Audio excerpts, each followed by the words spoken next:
So, the Bible is a very interesting book because when one looks at it on the surface level, it's easy to think that, oh, this is a misogynistic story. This is anti-woman. And because other people have taken it in an ignorant way and used it for their own vainglory and power and control, then therefore it's easy for anyone to think, anyone who carries the Bible and who speaks from the scriptures, as, oh, you must be just like them who are misogynistic. But we know that there's deeper truth and deeper meaning to the Bible, because there were patriarchs who were working and acting in a form of patriarchal dominance. And when you read the Bible where it says that God has given man dominion over the earth, it's easy to think, oh, I have control. I can do whatever it is I want.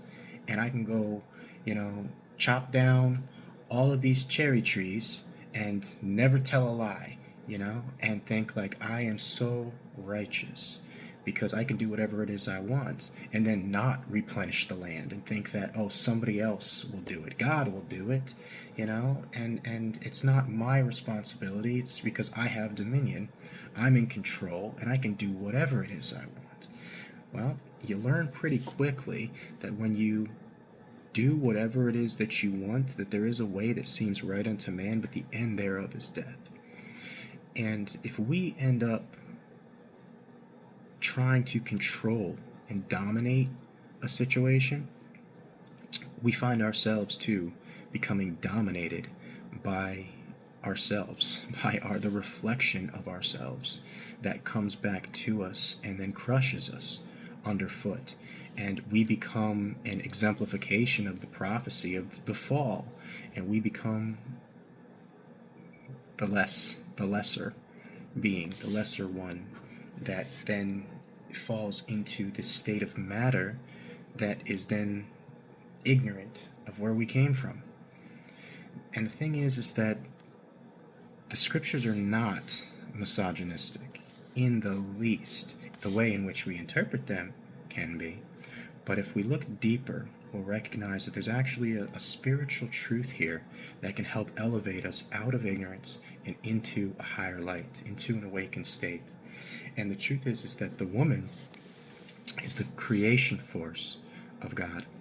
And God saw that we were divided amongst ourselves because we were ignorant. We didn't know exactly what was good for us.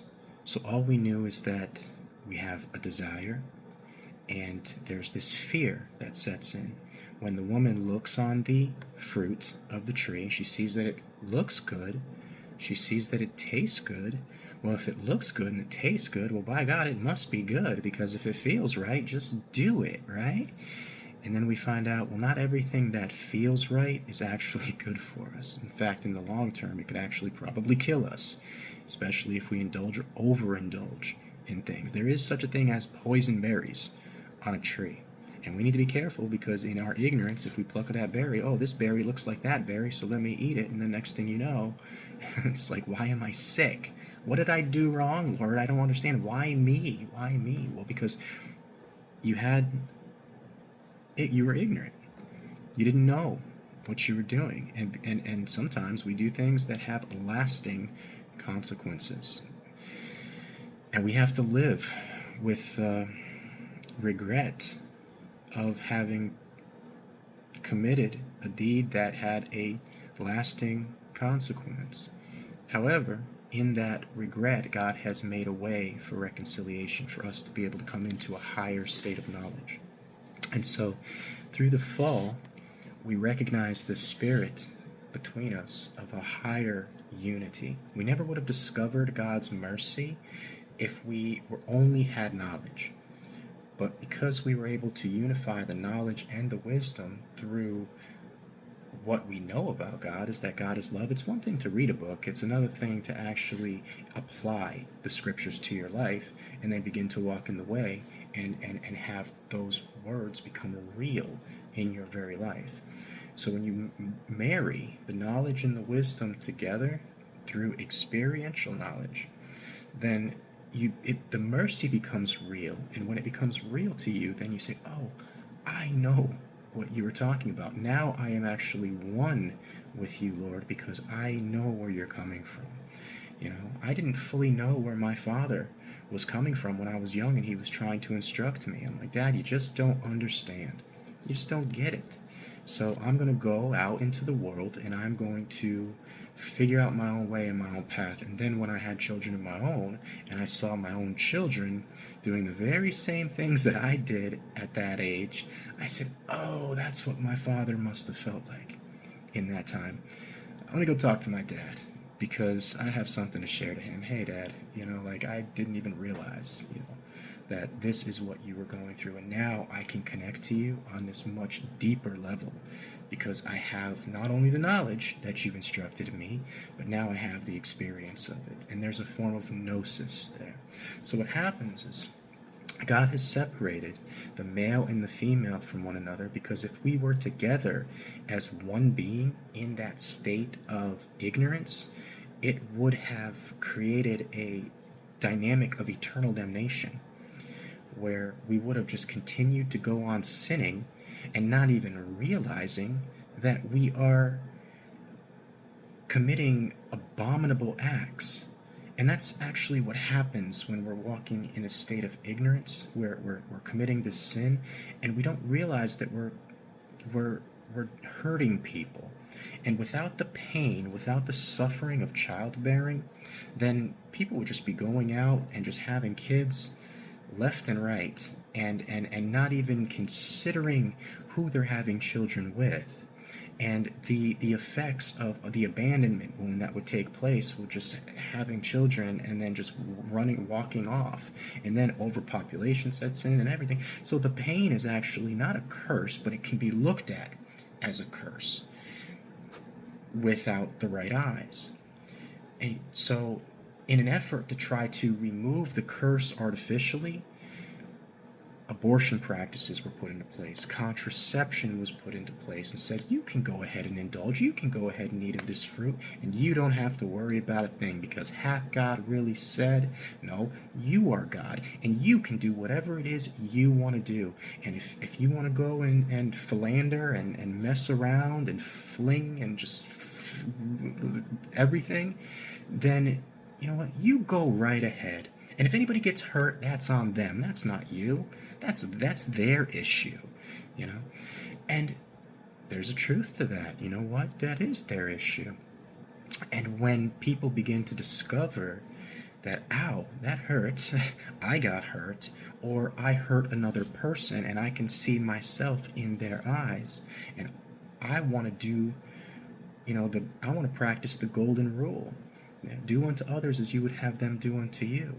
And also treat myself in the same way that I would want to be treated. So not putting myself in positions where I can see myself getting hurt and ignoring the red flags because I have a desire or a fear that I might lose out.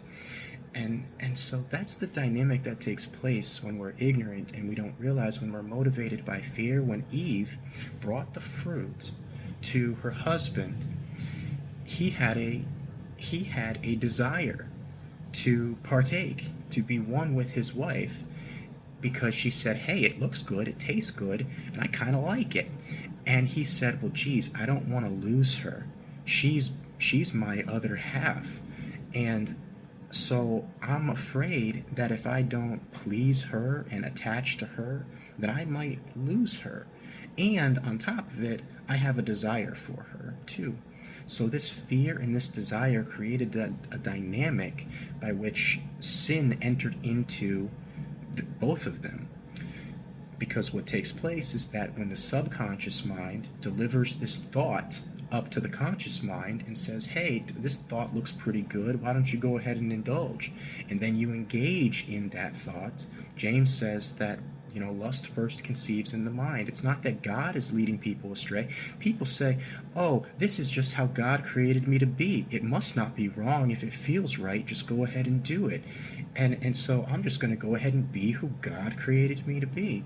Well, James says that, lust first conceives in the mind. And don't be deceived that God is not tempting you that every man is tempted when he's drawn away of his own lust and enticed. Lust conceives in the mind, and then when it is finished, it brings forth death, which is to say that when we engage in those lower carnal thoughts, then they end up multiplying in the background. When we engage in that, it brings forth death, and we say, "Oh, I don't like death. I don't want death. Let me go ahead and not think about death. Let me just go ahead and put that in the back of my mind and not think about it." And it becomes a trauma of original sin that we then have to figure out a way to reconcile. If we don't reconcile it, if we continue to ignore that trauma, it builds and it builds and it builds in the background of our mind without even realizing it. And then we get to a certain age where we recognize, holy shit, I'm about there. I could die at any moment, because now, okay, the age of accountability sets in. The awareness of the impermanence of life sets in, and then fear sets in at that point. And when fear sets in, then we have a desire to want to distract or avoid those fearful thoughts that could bring up those negative emotions. And everybody talks about nervous system deregulation and avoidance of nervous system deregulation. They say if your nervous system is deregulated, that must mean something is wrong with the situation. Something's wrong with you, something's wrong with them, something's wrong with the situation, and you need to just get out of the situation because it's not right. That's not true. The truth is that nervous system deregulation is an important part of godly conviction. We have to be deregulated at times in order to be transformed. Be not conformed to the world, but be transformed by the renewing of your mind, so you may be able to prove what is that perfect and acceptable will of God, which means we have to go through a chrysalis. You think the caterpillar ain't going through a point of deregulation? Oh, his entire nervous system is being deregulated, and you know what? It's a good thing. It's an absolutely good thing. And so we have to look at all of these trials and all of these temptations and the fall, not as a negative, not as a curse. This pain in childbearing is not a curse. It's a blessing. It's here to actually help us keep within the proper boundaries of what is good and what is the perfect and acceptable will of God, so that way we can be a holy, sanctified vessel, perfected unto every good work. And we can then reunite this force of the masculine and the feminine under the headship of Christ, that is neither male nor female. And with this understanding, then the awakened mind, that is the masculine principle of the sun, of light, of electricity, connects with the subconscious mind, that is the principle of magnetism. And it's not light, it's darkness. But that doesn't mean it's evil. Darkness is not evil. Are you afraid of the dark, for God's sakes? No, don't be afraid of the dark. But it can be scary because there's an unknown factor there. And Sophia creates in the darkness. The subconscious mind, we're always creating in the background. Guess what? Sophia is always creating in the background.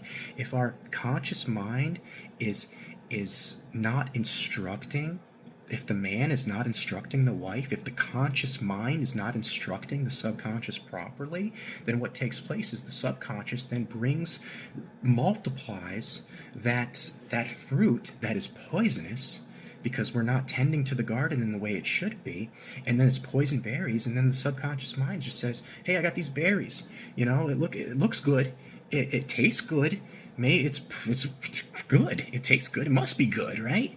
And then the conscious mind says, sure, if you say so, you seem to like it, so let's just go ahead and engage. And it's a temptation force that we know brings death, but we're not consciously aware of death because we put it in the back of our mind because we're afraid to look at it.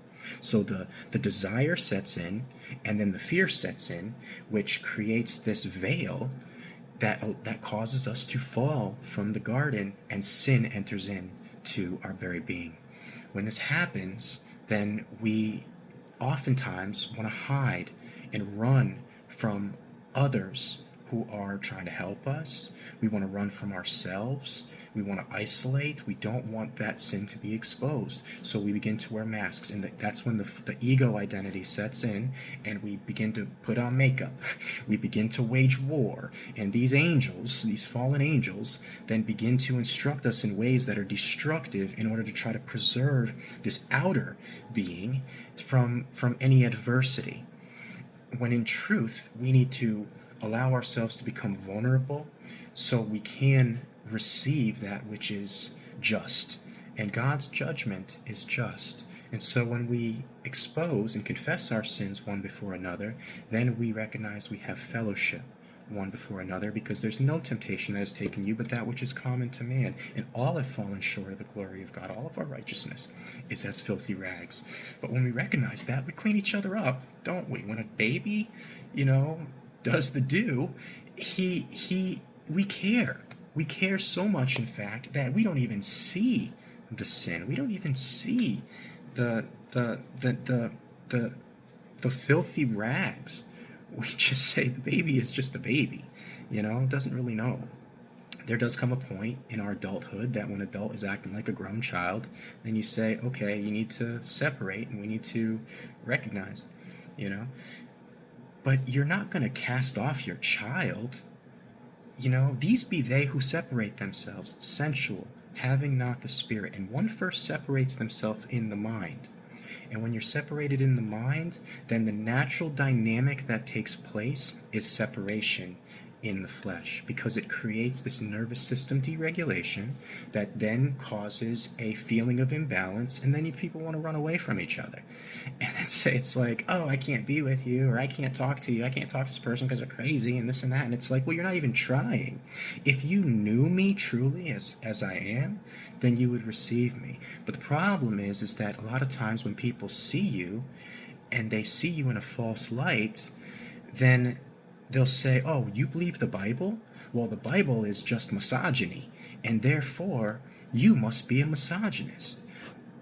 Well, did you actually take the time to hear where I'm coming from? Or were you just listening to the words and not really receiving, only so you can respond about how much of a misogynist I am because all these other people are this way, and you saw similarity in them that you see in me, which actually is not similar at all. It's just that I carry the same, name? Well, guess what? In my lineage, I have a long lineage of good and evil in my line, and I carry the name of a lot of good and evil. However, if you know me, God honors his word above his name. And they say, isn't this Jesus from Galilee? Just the carpenter? No, it's Jesus from Nazareth. It's not just Jesus. The 7 sons of Sceva went and said, hey, in the name of Jesus, we command this demon to come out of the man. And you know what?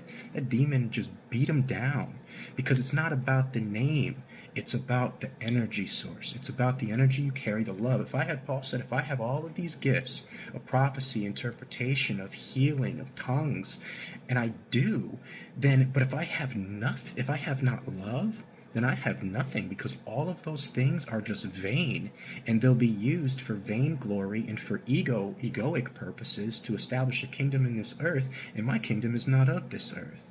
My kingdom is of a higher place, from the Holy Spirit, that is peace and joy.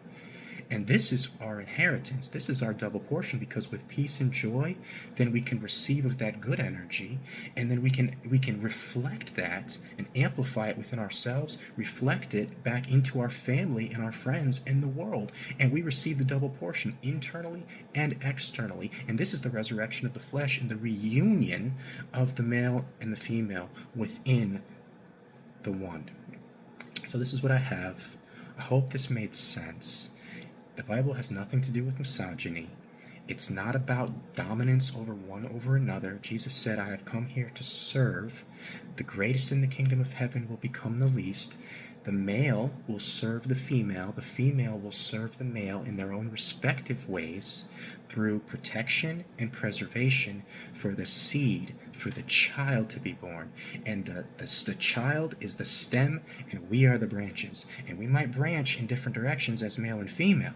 However, we are part of the one tree that is who you are and I am.